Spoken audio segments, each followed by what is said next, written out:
The X Zone Radio Show with Rob McConnell is largely an opinion talk show.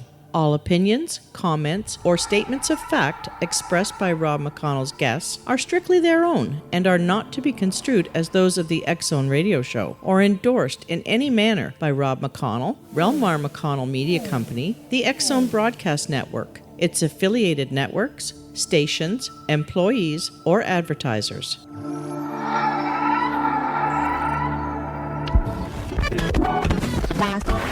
All Hit Radio.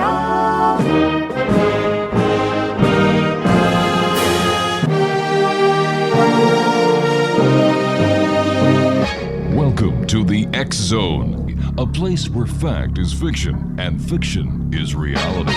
Now, here's your host, Rob McConnell.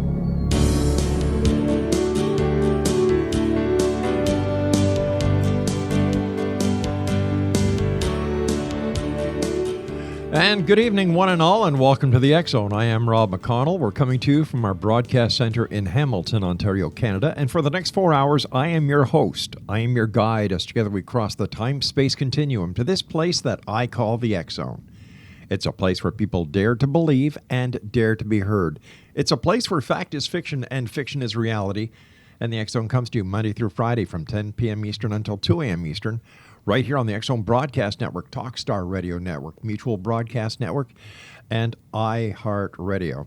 If you'd like to visit us online on any of the social media sites, X Zone Radio TV. My email address is xzone@xzoneradiotv.com.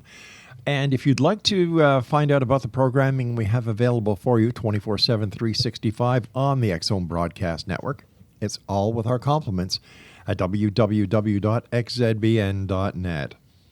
My guest this hour is Thornton D. T.D. Barnes, author and entrepreneur. He grew up on a ranch at Dalhart, Texas. He graduated from Mountain View High School in Oklahoma and embarked on a 10-year military career. He served as an Army intelligence specialist in Korea and then continued his education while in the U.S. Army, attending 2.5 years of missile and radar electronics by day and college courses at night. TD deployed with the 1st Combat Hawk Missile Battalion during the Soviet Iron Curtain threat before attending the Artillery Officer Candidate School, where an injury ended his military career. TD's career includes serving as a field engineer at the NASA High Range in Nevada for the X-15, XB-70, lifting bodies and lunar landing vehicles, working on the NERVA projects at Jackass Flats, Nevada, and serving in special projects at Area 51. TD later formed a family oil and gas exploration company, drilling and producing oil and gas and mining uranium and gold. TD currently serves as the CEO of Startel Inc., a landowner, and is actively mining landscape rock and gold in Nevada. He serves as the president of Roadrunners International, an association of Area 51 veterans, and is the executive director of the Nevada Aerospace Hall of Fame. For more information, his website is www.area51specialprojects.com. TD, welcome to the X Zone. My pleasure, Rob. TD, you having been one of the people who've had access to Area 51, can you tell our listeners what Area 51 is and what actually goes on there, if you can? I can. It's pretty common knowledge. It's a very high-tech laboratory for evaluating new technology in aviation of all sorts. Not just the planes themselves, but some of the accessories that goes with the planes and stuff that they want to. It's just laboratory. If you want to test them, see if whatever you've got will work against the enemy, you don't have to fly over enemy country to do it. You fly over Area 51. Right. Why do people associate Area 51 with extraterrestrials, government secrecy, cover-ups?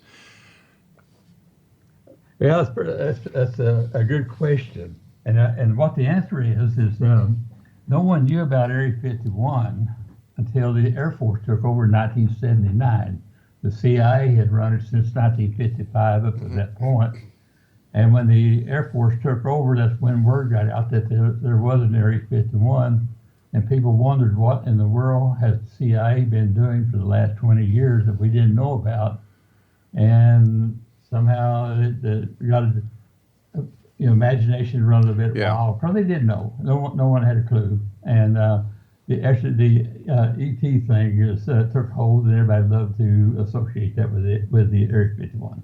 Well, can I ask you this? And if you can't answer, I fully understand and respect any opinions that you cannot divulge due to secrecy. But during your tenure at Area 51, did you ever see a UFO or an extraterrestrial body? No, nothing like that. We had strange looking things out there that people would that didn't know would identify as a UFO, but we called them technology demonstrators, or they were prototypes of stuff that we were going to build in the future. And we flew some really, really weird things. A lot of that's been declassified. People have seen it. The polecat, the Tackett blue that we called the whale, Was it what? Bird of prey? Some of those. Wasn't the SR-71 also developed at Area 51? Not the SR-71. That's a lot of people think that because everybody knows about the SR-71. Yeah. What they don't realize is that was the fourth member of a Blackbird family. Wow. The latest one. The CIA built the first one, which was the A-12, and it flew. They claim the SR-71 claims that it flew faster and higher than any other plane built, but that's not true. The A-12 flew almost 5,000 feet higher than the SR-71 and much faster. But no one knew about it because it was top secret. Why was Area 51 chosen? That again is a very good question. They needed a very remote place to test the U-2 plane. When we developed the CIA developed the U-2 plane, that was a more highly classified program than even was the atomic bomb Manhattan Project. And they picked Nevada because at the time, during the World War II, they moved the West Coast line of defense from California to Nevada.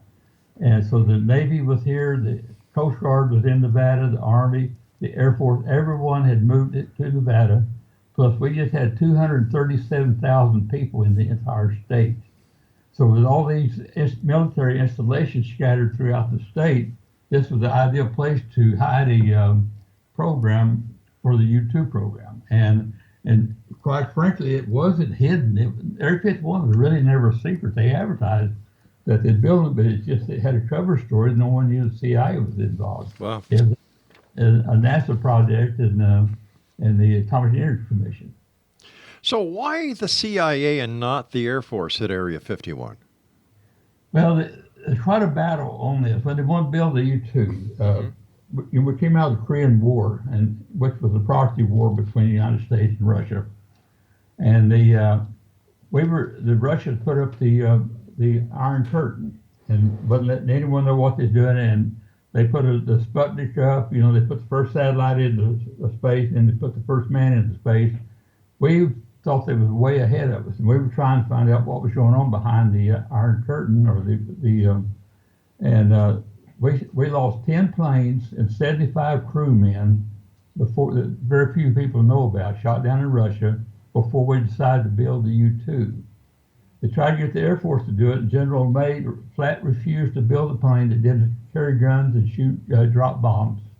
And he certainly wasn't going to build a plane that just had one engine. So the Eisenhower just said, fine, we'll have the CIA do it because I don't want anyone in uniform flying spy missions anyway. So they gave the job to the CIA because it already had Air America and some of those things going for it. So it was just a natural to get into that kind of aviation business. And so they developed the U-2 plane for that purpose. How long were you at Area 51, sir? I wasn't actually physically at the area for about 6 years, but I was with the program long before that. And a lot of people don't realize that much of what goes on in Area 51 doesn't really go on there. It's all over the world. And I first got involved in 1960, but I didn't actually go to the area until 1968. Well, sir, first of all, I'd like to thank you for your service to your country. God bless you for that. Well, thank you, sir. And would it be fair to say based on the length of time that you've been there, the people that you still know or may know at Area 51, that there are, nor have there ever been any extraterrestrial UFOs or extraterrestrial craft or extraterrestrial beings or aliens or alien entities at Area 51, to the best of your knowledge? No, there hasn't been, Yeah. and that would have been one of the worst places in the world to have something like that. George Knapp, I'm sure you know, he's a great friend of mine. Yeah. He and I have talked about this many times, but the Russians knew we had an Area 51, and they bombarded us with satellites. I mean, they were just a real pain trying to figure out what all we were doing there. The American people didn't know about it, but the Russians did. And plus, Area 51 was a transit facility. We had the permanent people like myself that worked out there, and then you had what we called the customer, which could be the Navy, the Air Force, or some university, different ones that was developing things. Right. So people were coming in and out all the time. So that would not been a good place. With all the surveillance that was on Area 51, that had been a poor place to choose a program of like you just described. All right, please stand by, TD. You and I have to take our first break. Exo Nation, Thornton TD Barnes is our very special guest to this hour. www.area51specialprojects.com or www.td-barnes.com. This is the X Zone. My name is Rob McConnell. We're coming to you from our broadcast center and studios in Hamilton, Ontario, Canada. TD Barnes and I will return on the other side of this break, talking more about Area 51 here in the X Zone. Don't go away.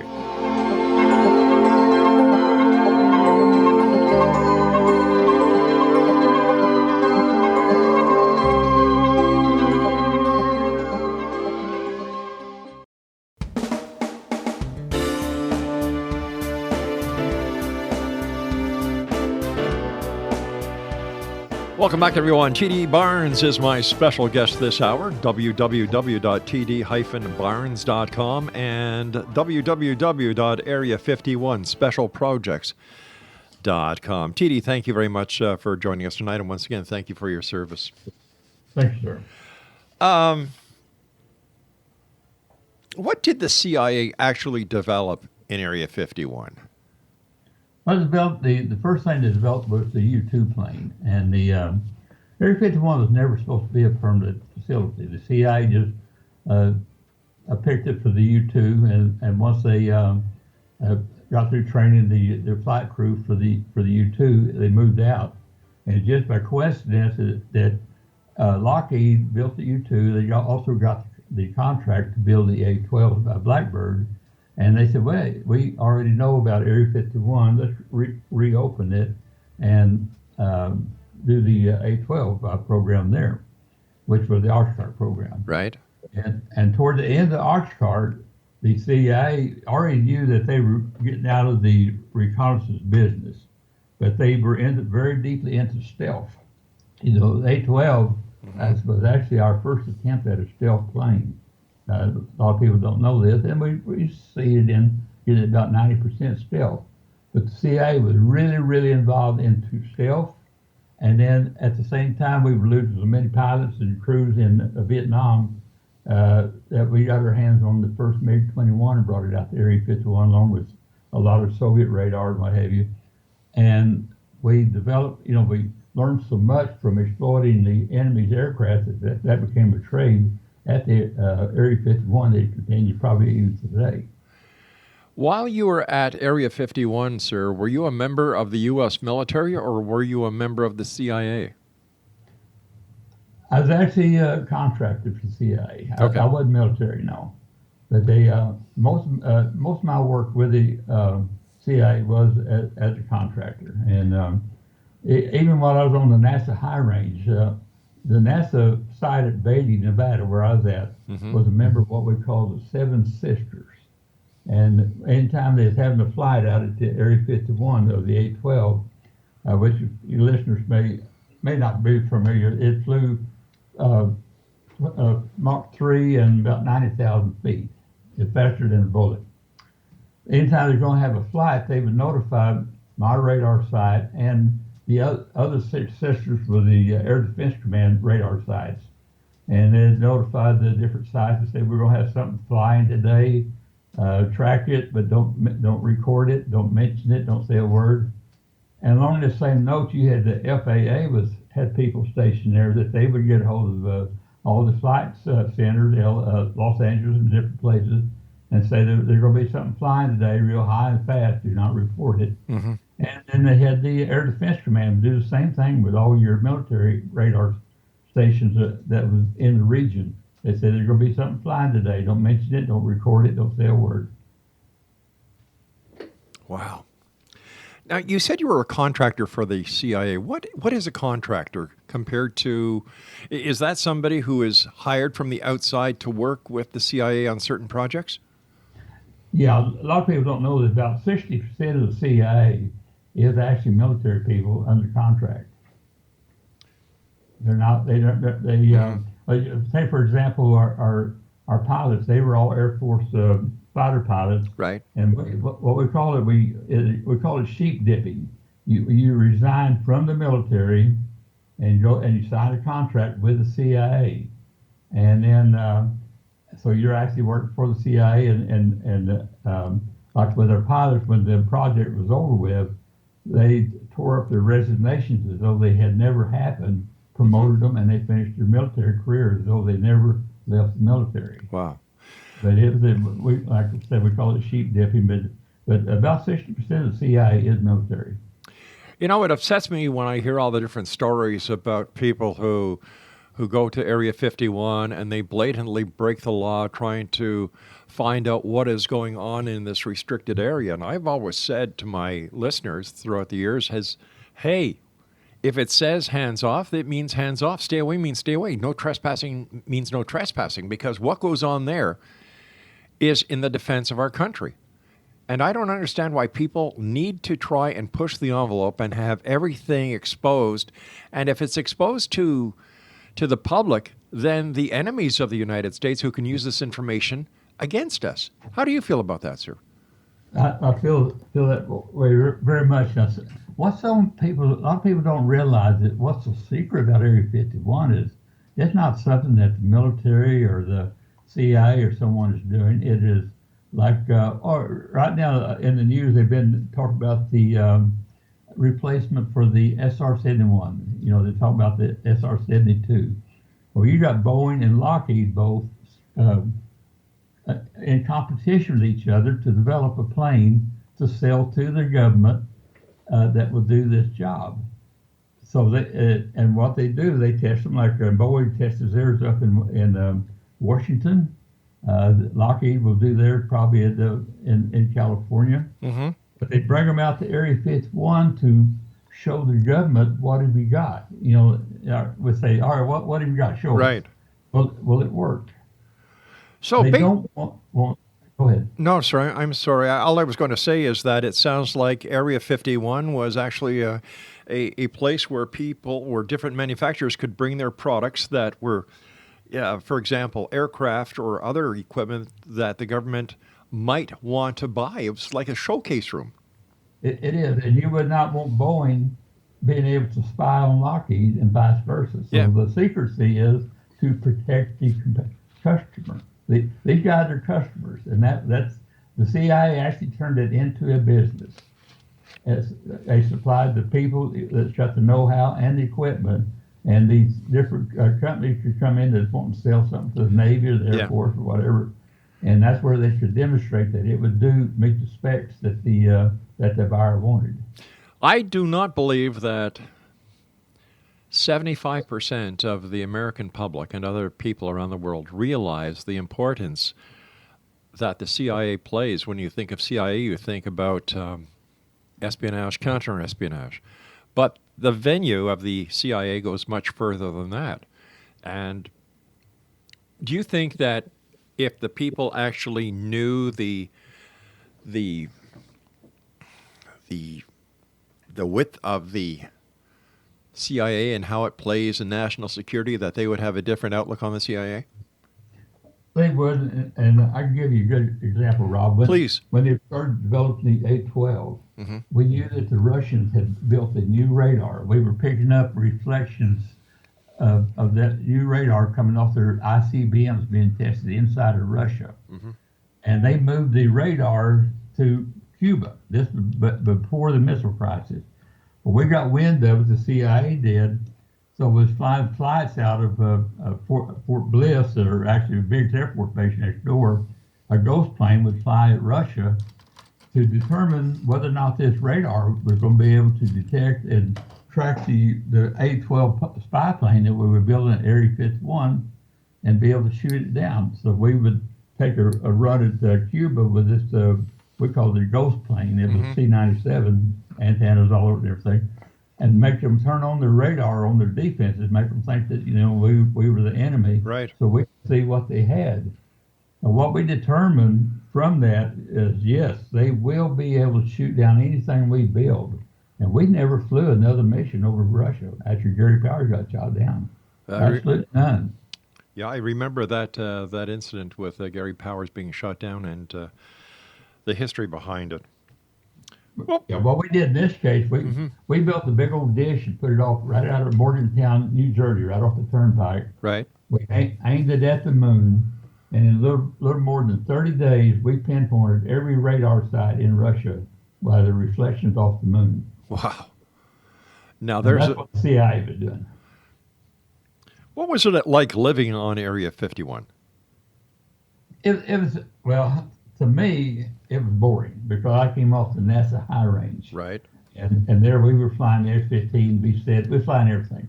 And every day was a mission day. And they were, test pilots, and we made 8 astronauts in the X-15 over Nevada. A lot of people don't realize this. And go to Area 51 where we were, but then we didn't have all the projects we got going now. And there would be times when, particularly with stealth, for example, they'd bring whoever was building the stealth prototypes would bring them out there to test them. And we'd put them on the pole and test them, and then give them the results, the little printouts and stuff of what we saw. And we may not see them again for 3 months. Wow. So we're sitting out there. We go out on Monday morning, come home Friday night with not a lot to do. And so to me, coming off the F-15 side, you go out there where you twiddle your thumb all day long, it was boring. I think they're one of the greatest movies that complements the great work that was done by the CIA and people like yourself, sir, was The Right Stuff, where at the very beginning they show actual footage of the different subsonic and then supersonic craft breaking the sound barrier and the problems that they had facing them and the brave men and women that made it all possible. This was such an exciting time back then. You got to remember, we didn't have computers yet. We still used slide rules. Yeah. And we were developing the first Mach 3 planes. We had the XB-70 bomber. We had the A-12, the YF-12, which was a Mach 3 interceptor that we were testing for the Air Force. We had the D-21 mothership that we was launching drones off of to fly over China to detect their nuclear activity. Stand by, TD. We've got to take a break for the news at the Okay. bottom of the hour. Exo Nation. Our guest tonight is TD Barnes. His website is td-barnes.com and area51specialprojects.com. TD and I will be back on the other side of this break discussing Area 51 and much more. This edition of the X Zone. Don't go away.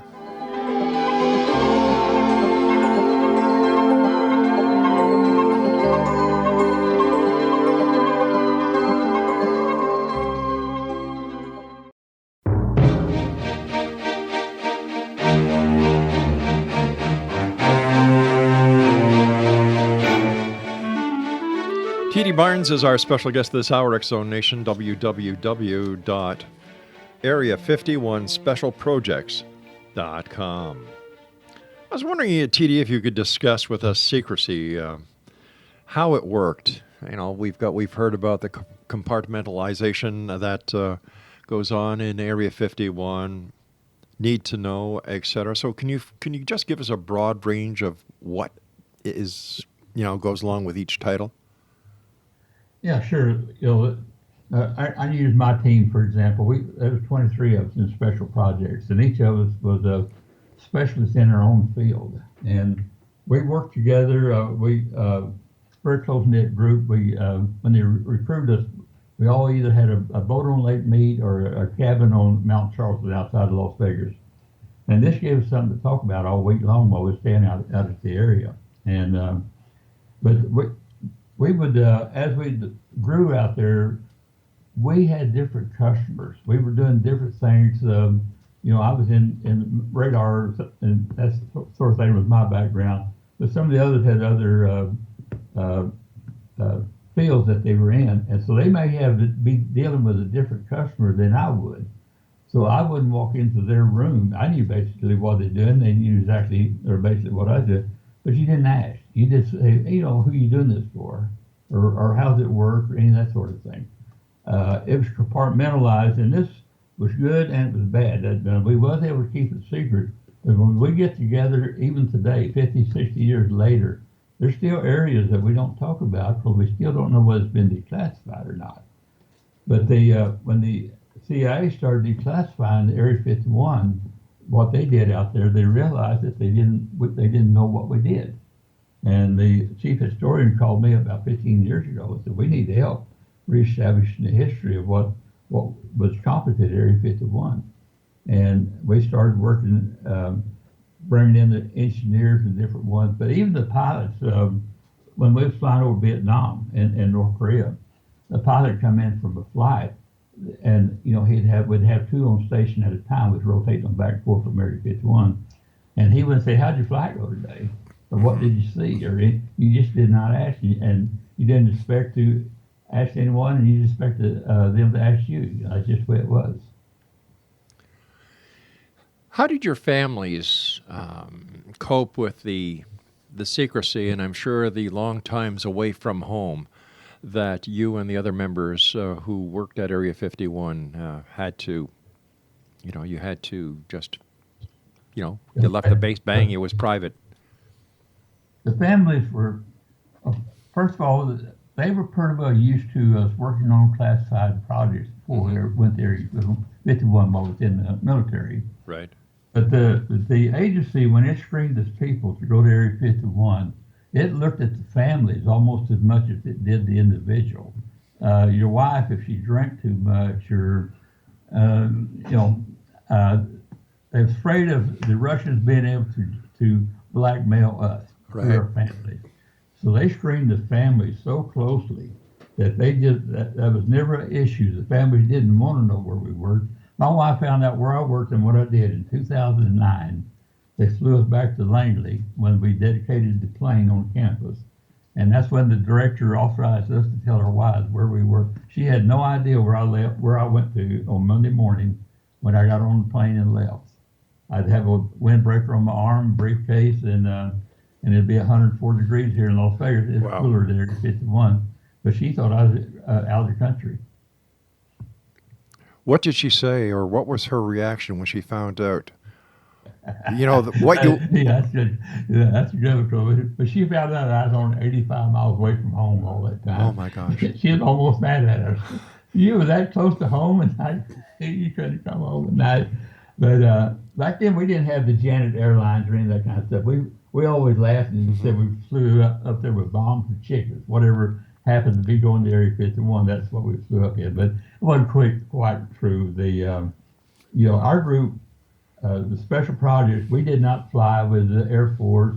Lockheed people did. It was compartmentalized. We didn't associate outside of our group. But there was 5 of us that was kind of special, and we flew in a Queen Air. We had a little building out on the rear end of the runway at McCarran International. Had a little building there right off the highway, and we'd go in through a little side gate, open up the gates, and push the plane out of the building, and hop aboard it and take off. And then the rest of our guys flew out of Nellis. But even the guys working out there, we didn't, in the mess hall or any place, we didn't associate outside of our group. The Lockheed guys, even the pilots, and none of them even come in my building because we were working on other projects that they didn't have a need to know. But you asked about the families. The families knew it was very sensitive. They knew it was very security conscious. At the time, they claimed there's 5 Russian spies for every one of us. Wow. And they were very protective of our families. My wife got an obscene phone call one morning. We could call home anytime we wanted to, but they couldn't call us. They didn't know where we were.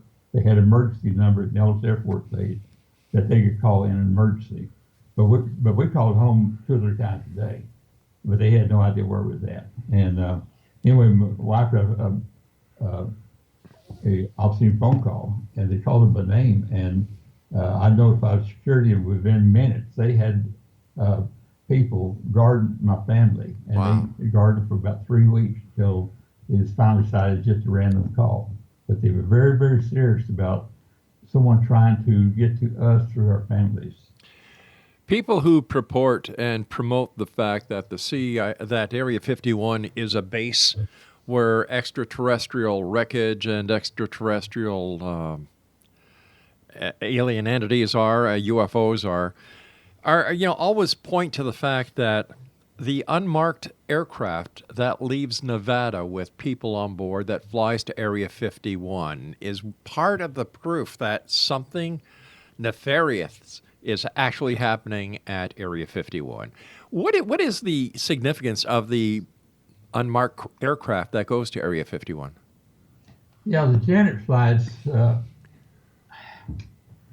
It's a good question. As far as the not having the markings on,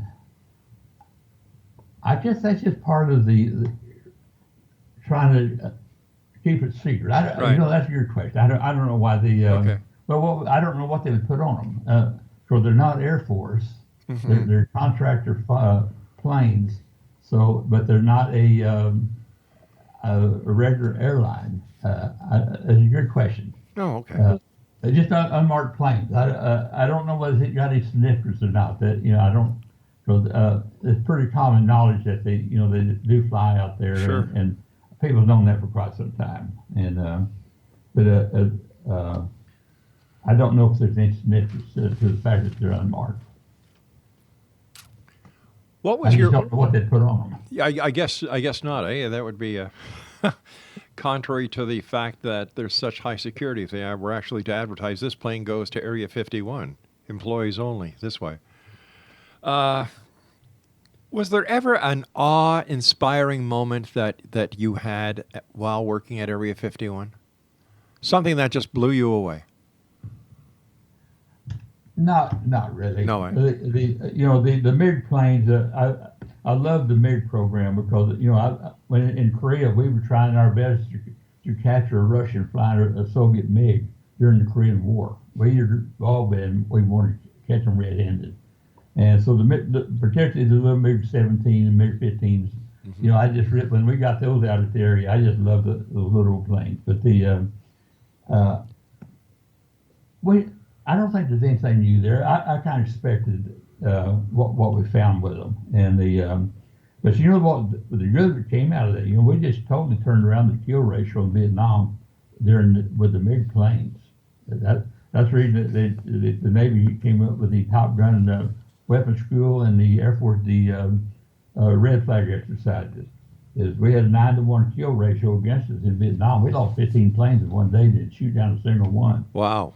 And we got our hands on the MiG-21, and we reverse engineered it. We tore it down, see how they built it, did a technical phase, and then we put it back together and started flying it. And then the Navy came in first, because they were losing the most pilots. And on the first trial, we got 100% kill against the Navy, us flying the MiG-21 against them.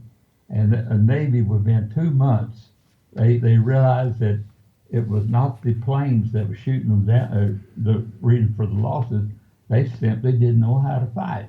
And we realized that if a pilot could survive 10 missions in the war zone, he'd probably survive the war.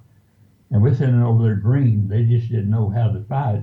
So we decided to give them, the pilots, those 10 missions against the MiG in Nevada instead of Vietnam. And it absolutely turned around the kill ratio. And you stop and think about it, Since Vietnam, I think we've lost one plane in all the wars we've fought since Vietnam. We've lost one plane in air-to-air combat, period. Once again, TD, thank you for your service. And you and I have to take our final break. Thank you for coming on. Great talking to you. And Exonation, when we come back, our final segment with TD Barnes, www.area51specialprojects.com. This is the X Zone. I am Rob McConnell, coming to you from our broadcast center in Hamilton, Ontario, Canada. And you can find us on Facebook. You can find us on YouTube. You can find us on Speaker, iTunes, anywhere. Just look for X Zone Radio TV. TD Barnes and I return as we wrap up this hour here in the X Zone. It's a place where people dare to believe and dare to be heard, and you can find out all about the great programming we have available for you 24/7, 365 at www.xzbn.net.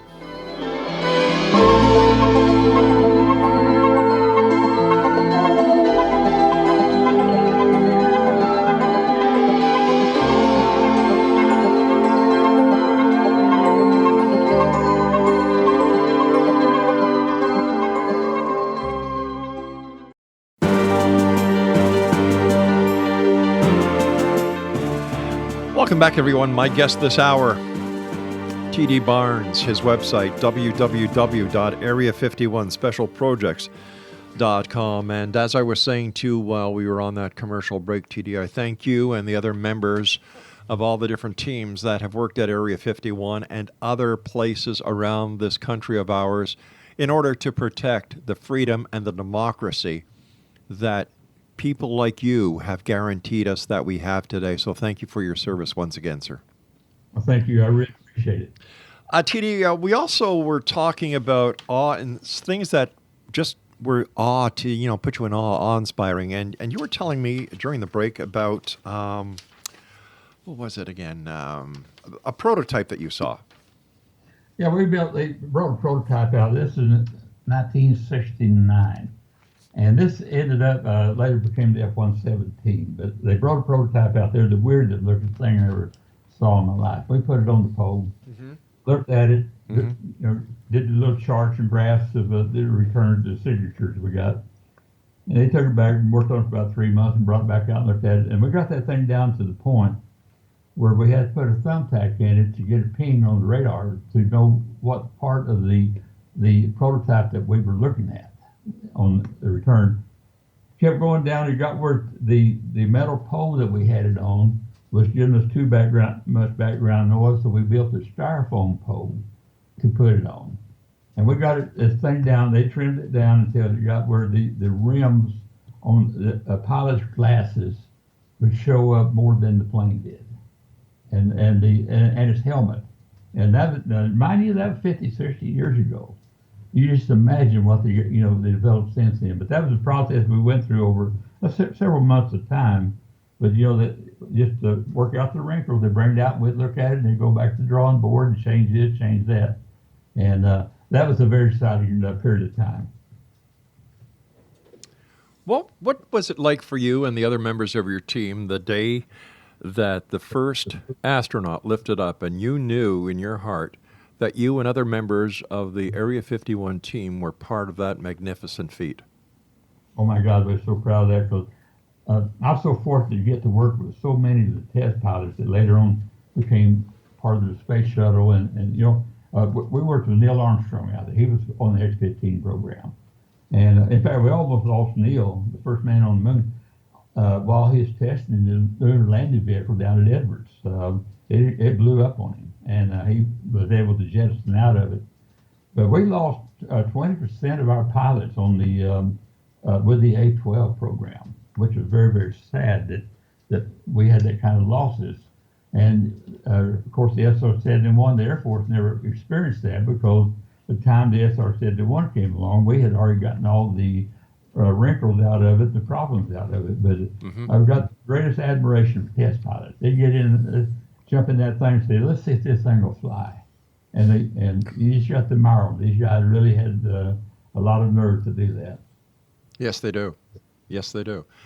I remember watching various pieces of footage about the breaking of the sound barrier, and that was at Mach 1.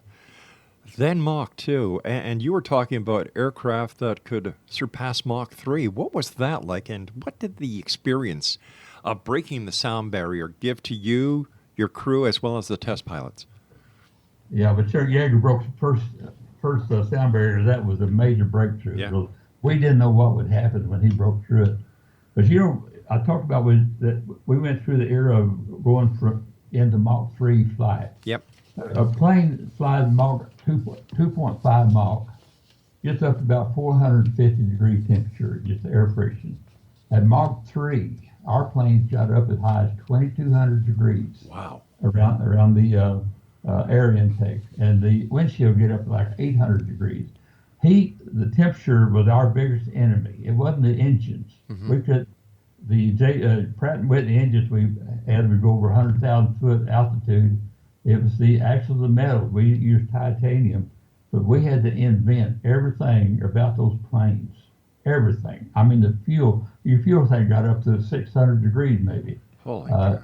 And just think about it. We were taking at 2,200 miles an hour, which is faster than a rifle bullet. Yeah. 90,000 feet. We were taking photographs that you read a car tag on. You read the license plate number. So just imagine a camera building a cover for that camera that could withstand that kind of temperatures. First of all. It's just everything. It's just marvelous what we was able to come up with, invent to develop that kind of technology. And when people talk about these high speeds, they're talking about something that's just you can't imagine the temperature that's generated at high speed. And then people wonder why all the secrecy at Area 51. Come on, people, listen to what this man is saying. Look. Let's call it as it is. No UFOs, no extraterrestrials, no crashes, no reverse engineering of extraterrestrial vehicles. This is national security we're talking about. Rob, with the A-12 flying at 2,200 miles an hour, to make a U-turn took a minimum of 85 miles. Wow. A normal U-turn was 125 miles. It took that much space for him to make a U-turn. Unreal. Listen, before we go, I'd like to talk to you a little bit about the Nevada Aerospace Hall of Fame. Tell us about it. You're the executive director? Yeah, we formed so many of our pilots that no one would ever know about. The guy that flew these technology demonstrators out at the Area 51 in particular, and for the Navy at Fallon, the different ones. We wanted to give them recognition. Wow. For example, our 6 A-12 pilots that actually flew operational over Vietnam and North Korea. No one ever knew about them because they were top secret. Well, these guys earned the CIA's highest award, the Intelligence Star for Valor. Yet they could never tell their stories. No one ever knew about them. Well, I knew them. You know, they're my friends. In fact, I'm having lunch tomorrow with Frank Murray, one of the pilots. We wanted to recognize those people. And the people on the NASA high range, we made 8 astronauts here in Nevada that never got recognition. So I wanted to be able to recognize these people. So I was one of the founders of the Nevada Aerospace Hall of Fame. And we took hold, and we've honored quite a large number of people, not just the people at Area 51, but we designed it for the people that work like places at Area 51. We might never be able to tell the public what they flew, but we could say they flew something that earns them a right to be in the Hall of Fame. Is the Hall of Fame open to the public? Yes, it is. Yeah, we have every year we have a big banquet, and we have some of the people are still alive that we have there, and some are deceased, and we invite their family. It's quite an event that we have. And how about the international the Association of Area 51 Veterans? That's the Roadrunners International, and sadly, we had our last reunion last October. Oh. There's just not enough of us left that can travel. The guys. I'm one of the younger ones. Some of them are in their late 80s and early 90s, and they're at the point that can't travel. But that was an association that we put together actually in 1972, long before they declassified us. And we would meet. This was the CIA people, the Air Force people was involved, the people were Area 51, boots on the ground, included your contractors, like Kodak, Hython, the camera people, the Lockheed people, everybody that worked on the program. It was an association of all these people, the veterans that worked at Area 51. And I got to mention to you that the widows of the people we lost, like Jack Weeps' widow that we lost at the end of Operation Black Shield, and Walt Ray, their widows, their kids still come to our every reunion. We grew a family that has never parted. As 50 years, and their kids, our kids associate with each other. But it grew a family out of the secrecy and the bonding that developed out at Area 51, that we still stay in touch with the kids and the families, and even our last reunion, over 50% of the people, the guy that was in the program was no longer with us, but the family still came. Fascinating story. We've got about a minute left, TD. What are your final thoughts for the Exo Nation around the world? What would you like to say to them right now? Oh, I tell you, we got scary situations. This North Korea thing is just scaring to death. Yeah. How do you deal with it? We don't know. And a lot of us are of the opinion that World War II and the Korean War and the Vietnam War could have been avoided. Agency people really believe that, and it was the politicians involved that got us into the wars. And we wonder now, we were talking about this at Langley. I was back at Langley about a month ago, and me and some of the historians and different ones were sitting around just talking about the North Korean thing. We don't have an answer. We don't, history will tell us whether we're right or wrong. That's right. But what do you do? We look back at the Korean War and Vietnam War and say, yeah, they could have been avoided, but at the time, did we know that? You don't know the answer to that. Right. TD, thank you so much once again for coming on the show. I'd love to have you back on in the future so we can talk more about these times, the Korean situation, and much more. But until that time, once again, thank you so much for coming on the show, and thank you and all those members of the Roadrunners as well as the members of the Nevada Aerospace Hall of Fame for their service to this country and to the great work that they've done. Thank you very much. Have a good night, sir. Exo Nation, TD Barnes has been my guest. www.area51specialprojects.com and www.td-barnes.com. He's available on LinkedIn, Facebook, and Twitter. I'll be back on the other side of this commercial break with the news as we continue here in the X Zone from our broadcast center in Hamilton, Ontario, Canada. Don't go away.